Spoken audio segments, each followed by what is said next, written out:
Good evening, Dr. Reed. Such a pleasure to see you again.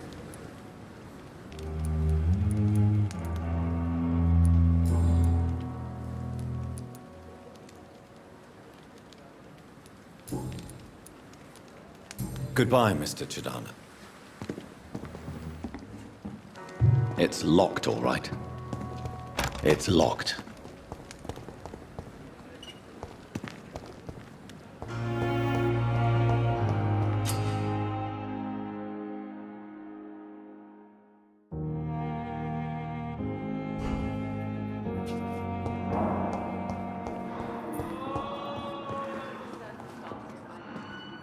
Good evening, sir. I'm Dr. Reed. I believe we're going to be colleagues. Reed? Yes, I've been informed about your arrival. I'm Waverly Ackroyd. Welcome aboard, I suppose. Does my arrival inconvenience you in some way, Dr. Ackroyd? Let us just say that I don't particularly share Dr. Swansea's enthusiasm for hiring you. What we need here are reliable professionals, not overrated dabblers.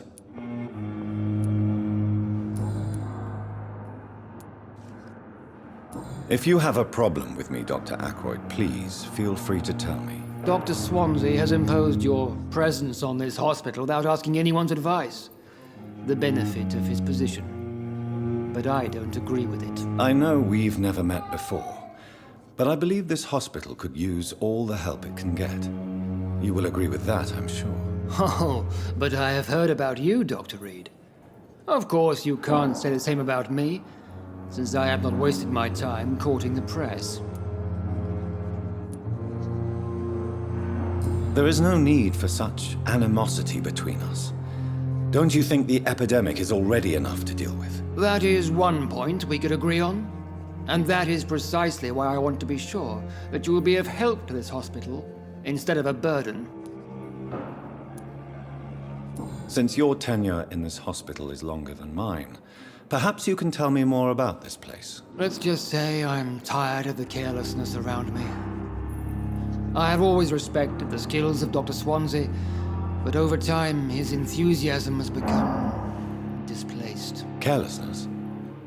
Exactly what are you talking about? We're here to save lives. The people who trust us are not volunteering for experimentation. They're here to be healed. I don't intend to run any radical experiments, Doctor. Even if I, as any good practitioner should, express an interest in pushing the boundaries of medical research. Modern medical methods were created through audacity and ego. But there are rules in our line of work, and they're here to protect our patients.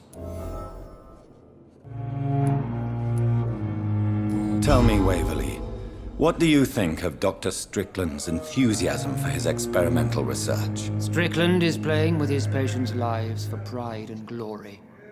Now that, sir, is unethical. Are you thinking about something in particular? Harvey Fiddick needs delicate surgery. I believe we should stick to the usual procedure, but my young colleague obviously disagrees.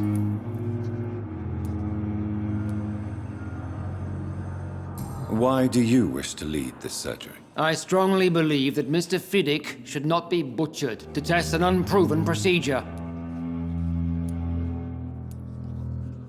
I really hope you're right about this, Dr. Ackroyd. I'm trusting your judgment on this. I'm not the kind of man who runs away from his responsibilities, Dr. Reed. There is no need for you to be looking over my shoulder. And are you not afraid that your rivalry with Strickland may be blinding you? Rivalry? I guess you could call it that. But I will never be childish enough to let my personal feelings affect my judgment.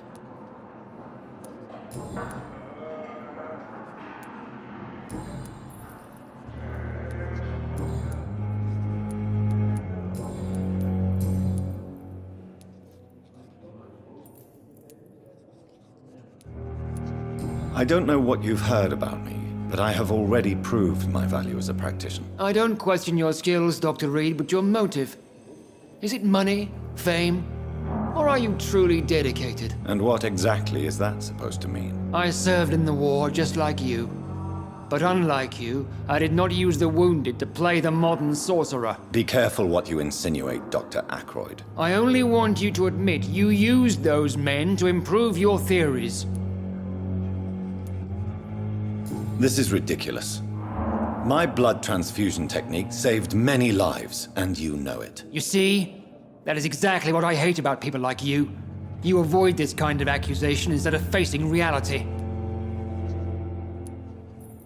It seems you have bad memories of your military service. I refuse to see this industrial slaughter as scientific progress. War only reveals the worst in men. We can at least agree on something, Dr. Ackroyd. Thank you for your time. We'll talk later.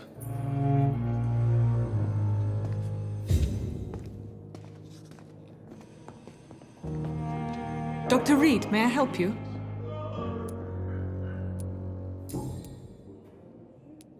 What can you tell me about the epidemic, Nurse Crane? I've been out of touch since I've come back to England. Everyday folk don't know how bad it is. The papers certainly won't tell them. Not as long as the war is raging on, anyway. News on the front stated that the Spanish flu was under control, at least in Britain. It seemed to be for a while, but that was only last summer. It returned with a vengeance just over a month ago. What can you tell me about our patients here at Pembroke? This hospital was founded to help the East End poor and needy. But since the war and the quarantine, we've had all manner of folk. Can you be more specific? Well, veterans, the elderly, dock workers. We even have a few mental patients. If there's space, we take them.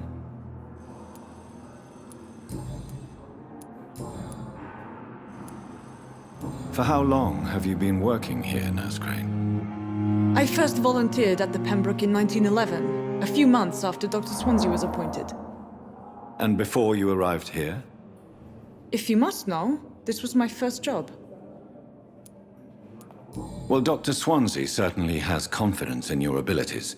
Are you in charge of the nursing staff? Not in an official capacity, but the Pembroke doesn't always work above board, so to speak. What about medical protocols? Dr. Reed, we don't have the money and resources here at the Pembroke like they do in the West End. We do what we can. How is the duty roster organized? Everybody works until they can't. If there's time, they'll eat a meal and shed a silent tear.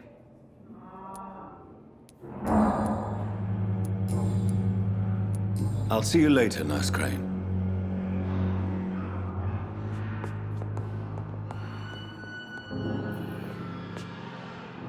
My sweet girl reads me like a book. Good evening, sir. I'm Dr. Reed.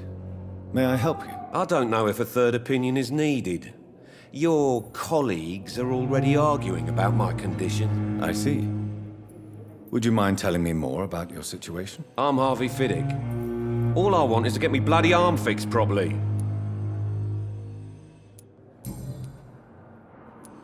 Tell me about yourself, Mr. Fiddick. I'm just a regular guy waiting to get his arm fixed, so I can return to work and to my family. I was more curious about what you were doing before being hospitalized. I'm a carpenter, and a good one too.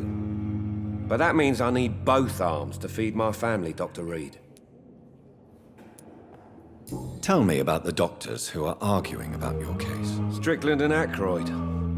They both want the best for me, but there's a lot of pride there. Doctors are no different from carpenters, it seems. What do you mean? I often had professional arguments with rivals on a building site. Difference is, I disagreed about wooden nails, not flesh and bones. Are you satisfied with your treatment here? Well, it's clear that I've chosen a bad time to be injured.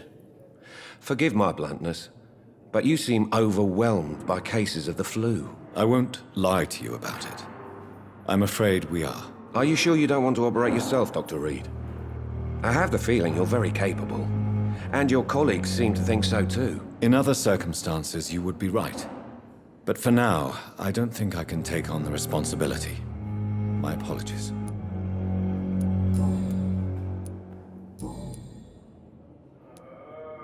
Tell me about your injury, Harvey. Why do you feel so guilty about it? My wife died because of me. And now I may lose everything because I've been careless enough to hurt myself. What an arsehole.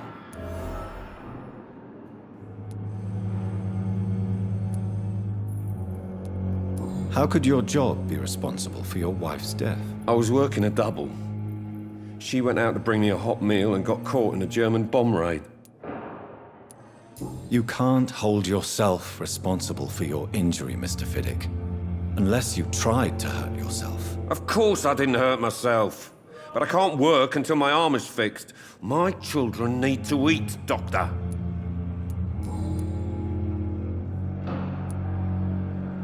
Tell me more about the death of your wife, Harvey. 1915. I was in the army. Building workshops for the Royal Flying Corps. Helen was happy I wasn't sent to the front. What happened? The Germans sent Zeppelins to bomb the construction site, but they missed their target.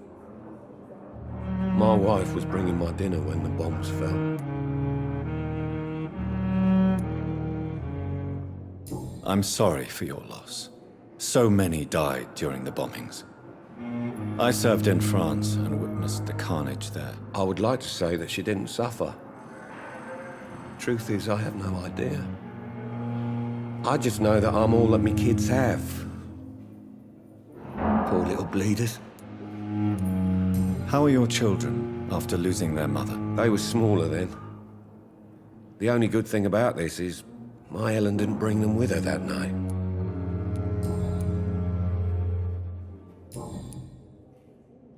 Goodbye for now, Mr. Fiddick. I'll see you later. You always knew the words to calm the children, Helen. As for me, what a blundering idiot.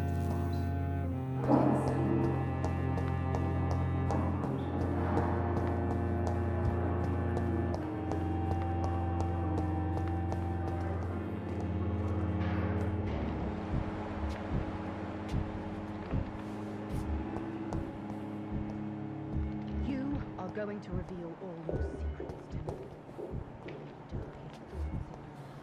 My blood and soul, they belong to you now. It's locked, all right. Dark Queen, your obedient slave.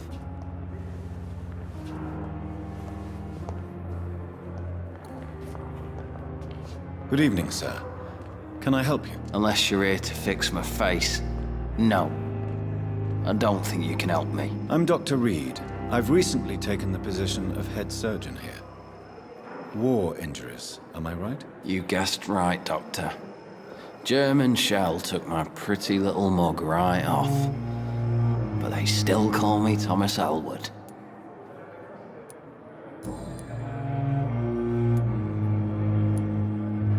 Why do you feel responsible for the injury, Thomas?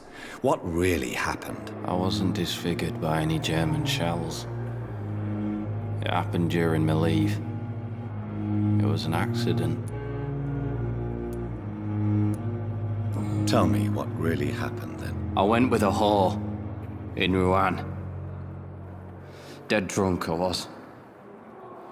The hotel was a shithole. There was a fire that night. Did you start the fire? Were you trying to avoid going back to the front? That's not uncommon, you know. No. It's just that I was asleep when the flames reached the room. The girl was long gone. Bitch never woke me up. Left me to burn. Why lie about it? Come on. It's one thing to come back disfigured by the Germans, and it's another to get injured in an accident that could have happened to anybody. Reconstructive surgery has been very successful for some soldiers. I don't want to wear a bloody mask for the rest of my life. I'd rather stay here and just be forgotten.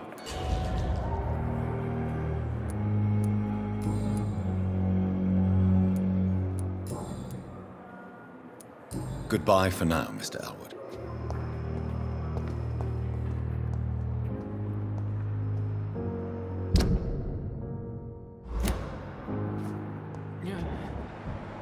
Damn.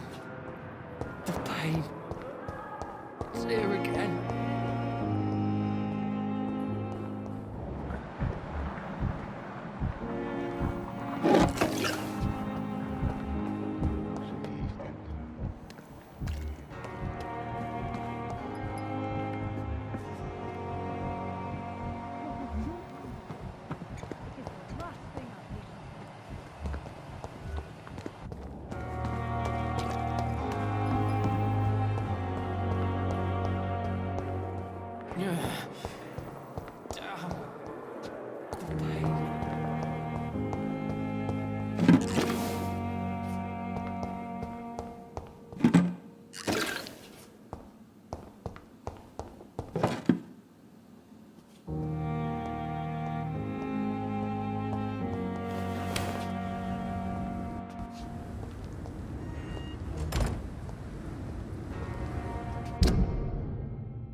I cannot enter.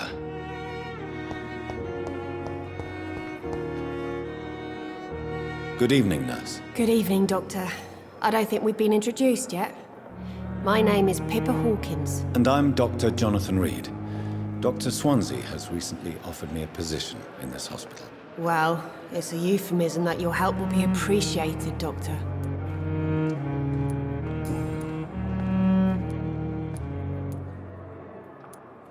How would you describe the situation at the Pembroke Hospital? It's serious. The flu is wreaking havoc amongst the staff and patients. We are running out of everything. Nurse Hawkins, the Spanish flu won't last forever. Even the Black Plague didn't kill everyone. I wish I could believe you. But what if this epidemic was worse? What if in the end, nobody was spared?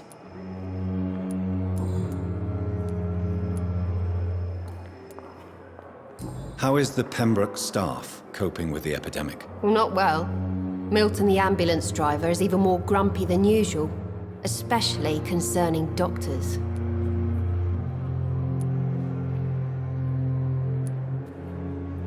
Why does Milton dislike doctors? I don't know. Just ask him. But be warned, Milton is not the chatty type. Why is Milton grumpy on a daily basis? Is it just an act? Milton's not the kind of man who's bothered about a bad reputation, whether he deserved it or not.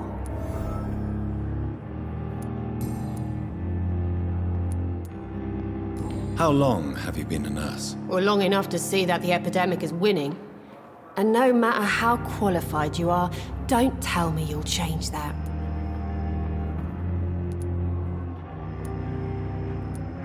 You're right. When dealing with such a terrible disease, one must remain humble. But that doesn't mean we shouldn't try our best. Sorry, Doctor. I don't want to sound bitter, but I'm just too tired to give a pep talk like Nurse Brannigan.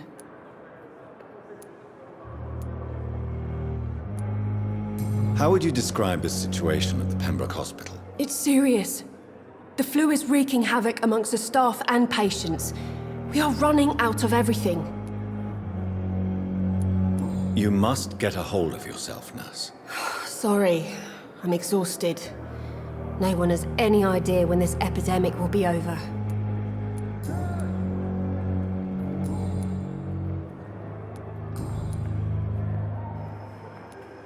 Pepper, are you sure you want to leave this hospital? To become a nurse was a little girl's dream. But in the end, I don't feel that useful. I want more. I want to make things change.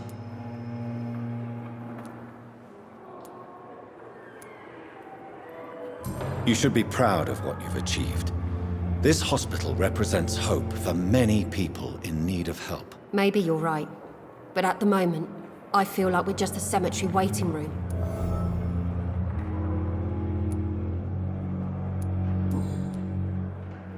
Goodbye, Nurse Hawkins.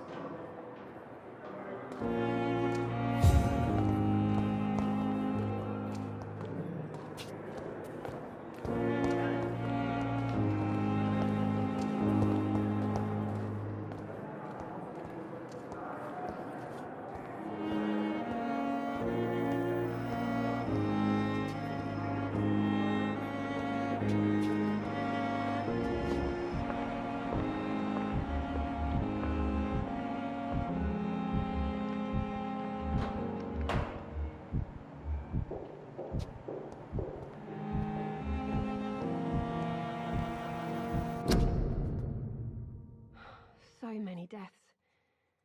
And what of my own life?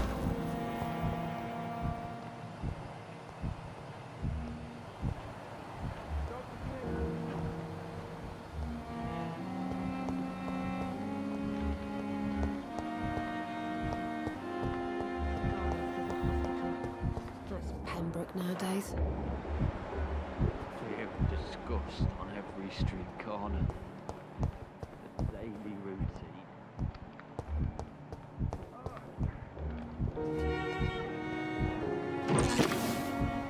Came here in the first place.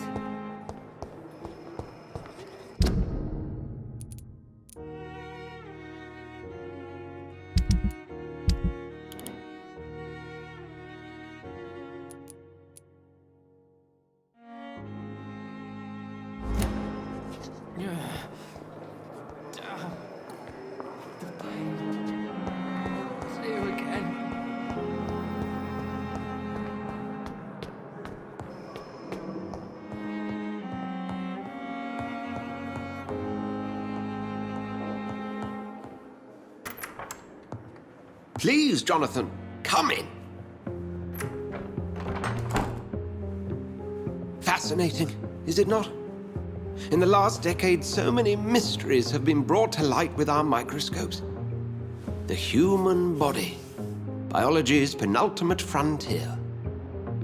The more we explore its boundaries, the less we're able to trace a clear line between life and death. You, my friend, have a foot in both countries. The view must be vertiginous. It's at least as vertiginous as chatting about vampires with you, I would say. This must be all so new to you. This area of town, the hospital, a brand new life. How stimulating it must be. I wish I could share your enthusiasm, Dr. Swansea, but my condition defies scientific categorization. Undead? Unalive? Immortality defies logic. I cannot express my thrill at this serendipitous turn of events. The world's most eminent specialist in blood transfusions, a vampire. One might say a gift from heaven.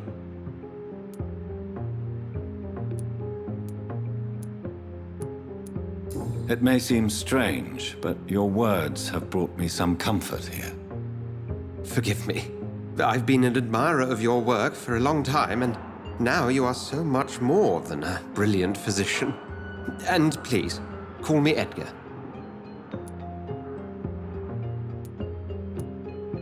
There is no need to apologize, Edgar. You offered me sanctuary when I had none.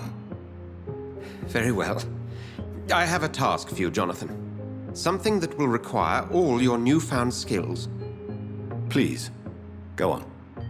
The Pembroke only survives through the generosity of our benefactors. Unfortunately, our main donor has found herself in a bit of a bind. Now, if you could help her out... A spokesman or politician is what you need. That's not my calling. And until I come to understand what has happened to me, I require discretion. Discretion is in order, Jonathan. Lady Ashbury has recently received rather indelicate correspondence that, if revealed, would jeopardize her position. And you would like me to eradicate this threat? By the stole, of course not. I would just like you to pay her a visit. Her ladyship is certainly near the tents outside, tending the sick. You can't miss her. Look for someone impossibly delicate. Accepted. I'll see what kind of trouble Lady Ashbury is in.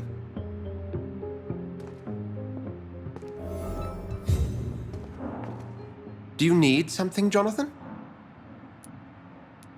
I have just a few questions. Then ask away. I'm at your service, Doctor.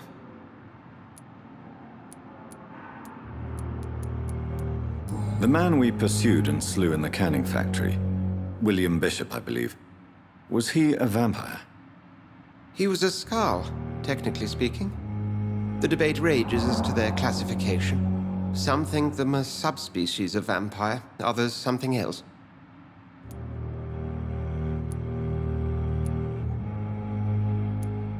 Just for clarity, what differences are there between myself and a Skald? A Skald is easier to eliminate, Jonathan, even if they remain formidable foes for the unprepared. Vampires... Now, vampires exist beyond the mortal realm. How do Skalds come into existence? The name means slave. The etymology may indicate that they are a lesser species of vampire. From what I know, vampires tend to despise them.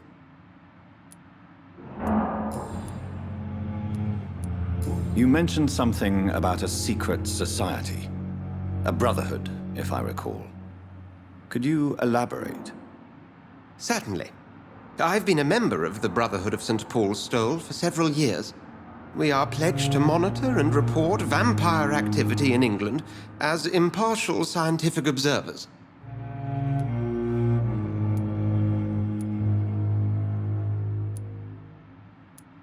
That explains your nightly wanderings about the docks and the questions you ask. I feel it wasn't mere coincidence that led us to that part of town. There was something as yet unseen that set those chain of events in motion.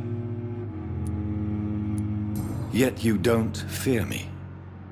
And still, you know the monster that lurks beneath the civilized surface. The Brotherhood has studied your kind for centuries. We believe you are as supernatural as a lion is to a gazelle. Since you seem quite the expert on vampires, what could you tell me about my condition and how it came about? As men of science, our first step is always to start with what we know. Forget the myths, the hackneyed scrawlings, and the penny dreadfuls. They do not scratch the surface of the truth you now find yourself in.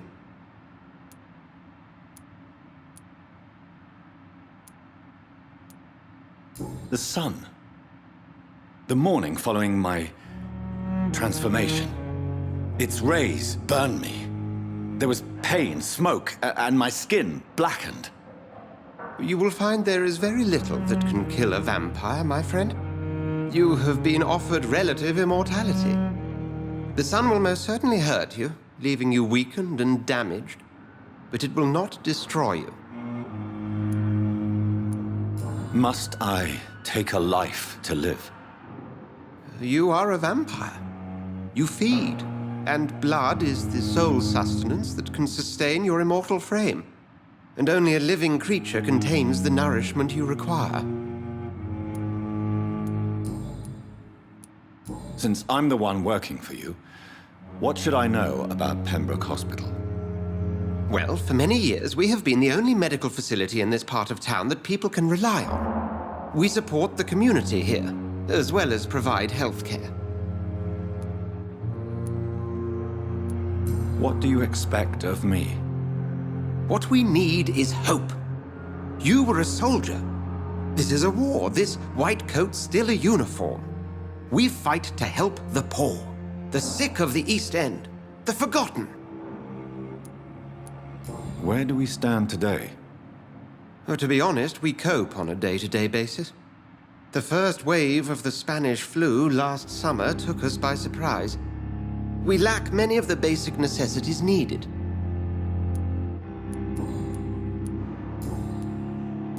We'll see each other again soon, Edgar.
The flu took my dear wife, Emily. I take comfort knowing we'll soon be together again. Mr. Rainfield, that's no way to talk. You're in good hands here, and we'll be up again soon enough.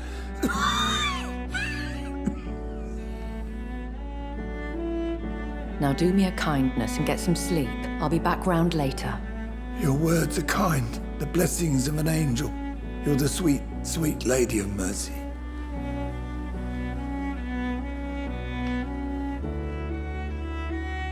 Good evening, Dr. Reed. It's a pleasure to see you again. You seem surprised. Dr. Swansea has brought me up to speed concerning your recent appointment to Pembroke Hospital. You're a the lady who saved me that night, before vanishing into thin air. I remember you from the pub with Dr. Swansea. Indeed. Allow me to introduce myself formally this time. My name is Lady Ashbury. I remember you well, in spite of the brevity of our encounter.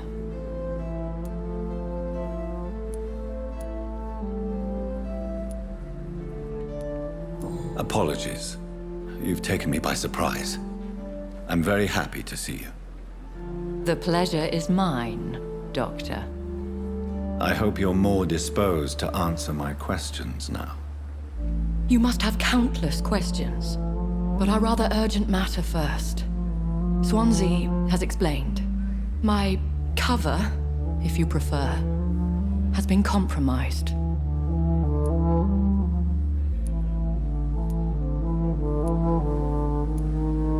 Dr. Swansea has commissioned me to be your agent in this matter. You could start by explaining what's amiss.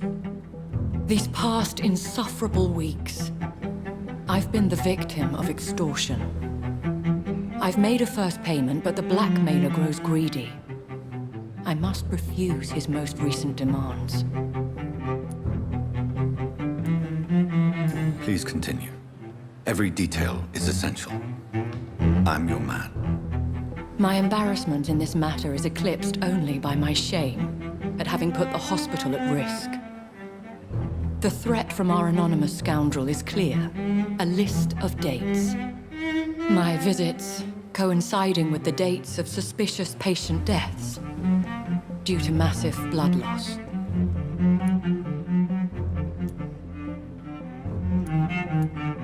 Is it true? Now aren't you the blunt one?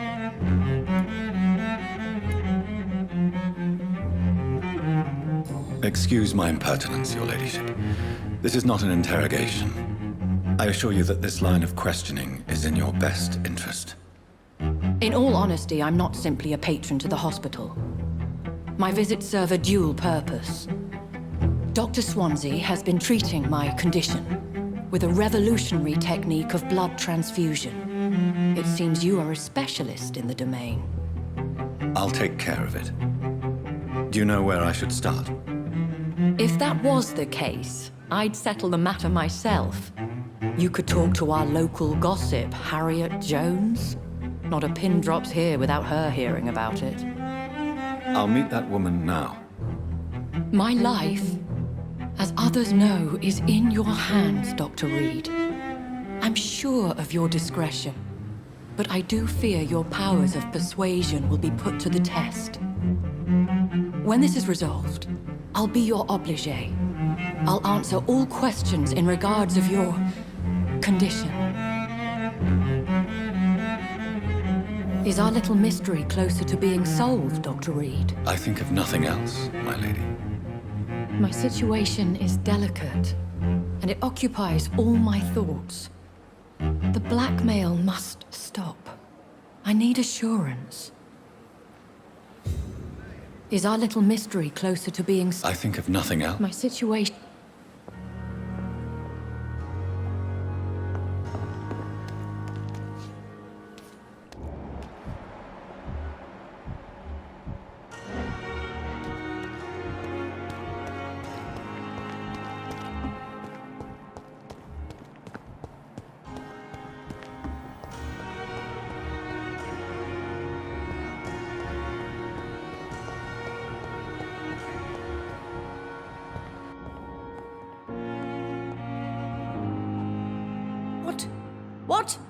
What is this?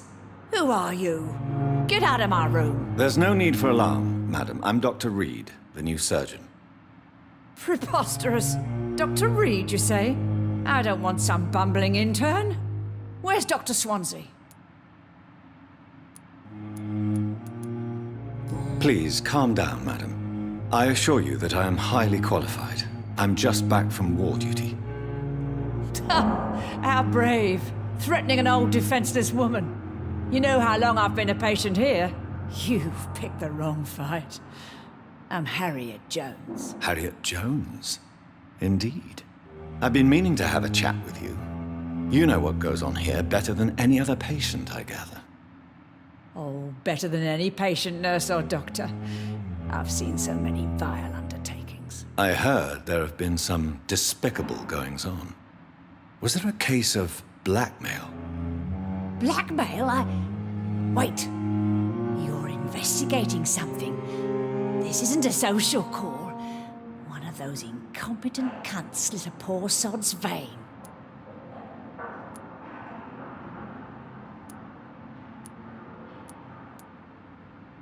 I assure you, madam, this is not an investigation into a possible medical error. Debauchery, then? Nurses Crane, Hawkins, Brannigans, whores, all of them. They can't keep their legs shut. I've seen them scratching slutty sores. Really? Well, if you have irrefutable proof, I'll not have the staff behaving in such a manner here. This is your business, Doctor, not mine. But I swear one of the nurses is cavorting with some man on hospital hours. Thank you for your time, Miss Jones. You've given me something to go on. See you on the next round. Miss Jones, greetings. How do we feel? Oh, again? Waking a poor old woman in her sleep? There isn't a poor life needs saving somewhere? Now, I need to ask you a few simple questions. Well, if you really must. Have you noticed any suspicious comings or goings? It would be a great deal easier to make a list of things unsuspicious in this house of charlatans.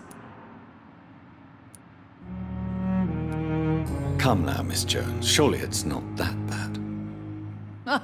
Have you no eyes? This hospital accepts all manner of souls, regardless of origin. The proper sick cannot heal. We're kept sickened by the refugees. Everyone here is very capable. I have not seen any instances of unprofessionalism. Thieves and murderers, the lot. People have gone missing here, you know. Poof, without a trace. If you could just tell me why you were admitted. It's terrible, Doctor. What with a pain in my chest, coughing up blood, and I get awfully tired. Wouldn't be so bad if I hadn't lost my house and all. I see. No one comes to visit, you know. Not even my own flesh and blood. I'll come and visit you shortly. Good night, Miss Jones.